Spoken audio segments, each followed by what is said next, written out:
Неопходно е ревидирање и подобрување на постојната процедура за утврдување на цените на водните услуги. АТКОМ и Регулаторната комисија за енергетика, преку стручна и конструктивна дискусија пред представници на релевантните институции за сегнатите страни, ја представија иницијативата со цел да се обезбеди одржлив, фер и транспарентен тарифен систем кој ќе го подобри работењето на јавните комунални претпријатија и ќе понуди решенија за нивна финансиска одржливост. Нудиме поголема стабилност во одредување на ценава, кое што ќе ги отсликува реалните потреби на предпријатијата, потреби до аспект на инвестиции, одржување и инвестирање во нови технологии, а исто така ќе се резултира со подобрена услуга која што на крај ќе ја искористат граѓаните на нашава држава. Според постојниот модел, Регулаторната комисија дава минимална и максимална цена за водните услуги, а советите на општините од политички и социоекономски причини најчесто ја одбираат пониската понуда,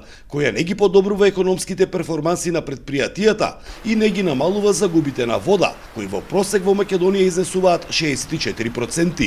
Носењето на конечната одлука од страна на регулаторот не значи одземање на ингеренциите на општините. Ова напротив преземање одредна одговорност и обврска од општиниве и советиве на општиниве до Регулаторна комисија, бидејќи тоа е и наша основна функција како регулатор. При пресметка на методологијата на крајната цена, значи Регулаторна комисија ги разгледува темелно, структурално и функционално и ги анализира сите податоци, индикатори економски и финансиски што треба во определување на самата цена.